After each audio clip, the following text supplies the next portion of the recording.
بسم الله الحمد لله والصلاة والسلام على رسول الله. باز لە گەنجینێک لە گەنجینەکانی بەهەشت بکەین.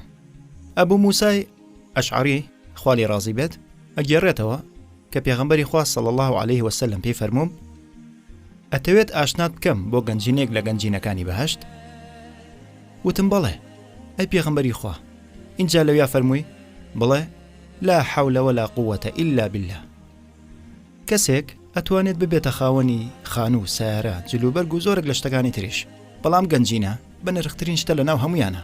پێغەمبەر صلی الله عليه وسلم ئەم وشانەی لا حول ولا قوة إلا بالله ناوردووە بە گەنجینەیەکی بەهەشت. ئەمە واتای ئەوەیە کە ئەمانە زۆر تایبەتن لای خۆی پەروەردگار.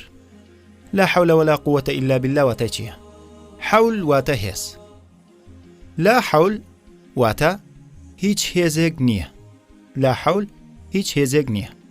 ولا قوة قوة توانایە.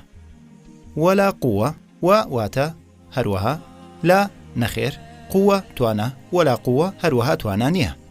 إلا بالله إلا واتە بێجگەلە. باشە باللهی لەلای الله بێجگە لەلای الله. لا حول ولا قوة إلا بالله. ئەوەش بەواتای دوورکەوتنەوە لە هەموو خراپەیەک، وازهێنان لە خراپەکاری، هەروەها ویستنی گەڕانەوە و داوای لێخۆشبوون بە هیچ شێوەیەک ئەنجام نادرێت بەبێ یارمەتی خوای پەروەردگار. لەلایەکی تریشەوە تەوفیق توانە بۆ ئەنجامدانی کاری باشە و پەیوەستبوون پێیانەوە، بۆ نمونە بۆ ئەنجامانی نوێژی ڕۆژانە لە کاتی خۆیان بە هیچ شێوەیەک ناتوانرێت ئەنجام بدرێت بەبێ یارمەتیدانی خوای پەروەردگار.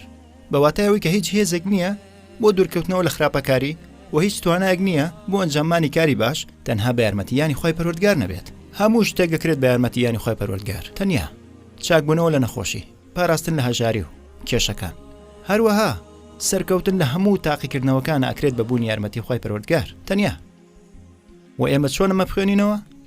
بە ملکەچیەوە، وەک ئەو کەسێک کە ئاپارێتەوە تا خوای پەروەردگار یارمەتی بات و بیپارێزێت. لا حول ولا قوة إلا بالله. بەتایبەتیش کاتێک بینیت کەسێک کە کاری خراپە ئاکات بە شێوەیەک مەبە کە لە خۆت ڕازی بێت، کەوایە پێویستە بڵم لا حول ولا قوة إلا بالله. واتە خوای پەروەردگار ئەگەر من لەم گوناه و تاوانانە دوور بم ئەوە بەهۆی ڕەحم و میهرەبانی تۆیە، بەهۆی بەزەی تۆیە، و ئەگەر من کاری باشە بکەمەوە بەهۆی ئەو توانایەوەیە کە تۆ پێت بەخشیەوە.